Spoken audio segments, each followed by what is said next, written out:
எல்லோருக்கும் வணக்கம். Welcome back to சிந்திக்கலாம் சுவைக்கலாம். சென்னை போனவொடனே எங்கே கூட்டிகிட்டு போகிறீங்களோ இல்லையோ ஃபஸ்ட்டு பீச்சுக்கு கூட்டிகிட்டு போங்கன்னு அடம் பிடிச்சி போனோம். நைட்டு 9:30க்கு ட்ரெயின் ஏறினோம். ஏர்லி மார்னிங் 3:45க்கெலாம் சென்னை ரீச் ஆயிடுச்சு. ட்ரெயினில் போகிறதுல பிரச்சனை என்னென்னா, ஒரு சில நேரத்தில் நம்ம என்ன தான் டிக்கெட் புக் பண்ணியிருந்தாலும் ஆர்ஏசியில் விழுந்துடும். ஒரு சீட்டில் 2 பேர் போகிற மாதிரி இருக்கும். அப்புறம் நைட்டு ஃபுல்லாக தூங்கவே முடியாது. ஆனால் டிடிஆர் கிட்ட சொன்னால் நமக்கு ஏதாச்சும் சீட்ஸ் ரெடி பண்ணி கொடுப்பாரு. இதெல்லாம் பார்த்துட்டு நீங்கள் ட்ரெயினில் போகலாமா வேணாமாங்கிறது முடிவு பண்ணிக்கோங்க.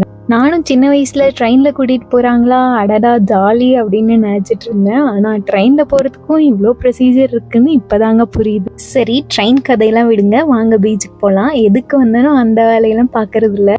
அங்கே போன உடனே மைண்ட் ரொம்ப பீஸ்ஃபுல்லாக இருந்தது. அங்கே பார்த்தீங்கன்னா ஒரு சில குரூப் ஆஃப் பீப்புளெலாம் சேர்ந்து யோகா பண்ணிகிட்டு இருந்தாங்க. அடடா, இது தெரிஞ்சிருந்தா நம்ம முன்னாடியே கொஞ்சம் தயாராக வந்திருக்கலாமே அப்படின்னு நினச்சேன். கிட்டத்தட்ட ஒரு 2 மணி நேரம் பக்கம் யோகா பண்ணியிருப்பாங்க.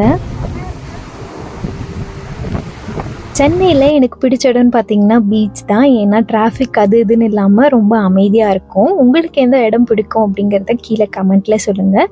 அடுத்த விலாகில் எதுக்கு நாங்கள் சென்னை போனோம் அப்படிங்கிறத சொல்கிறோம். அதுவரை நல்லதை சிந்திக்கலாம், அன்பை சுவைக்கலாம். நன்றி, டடா.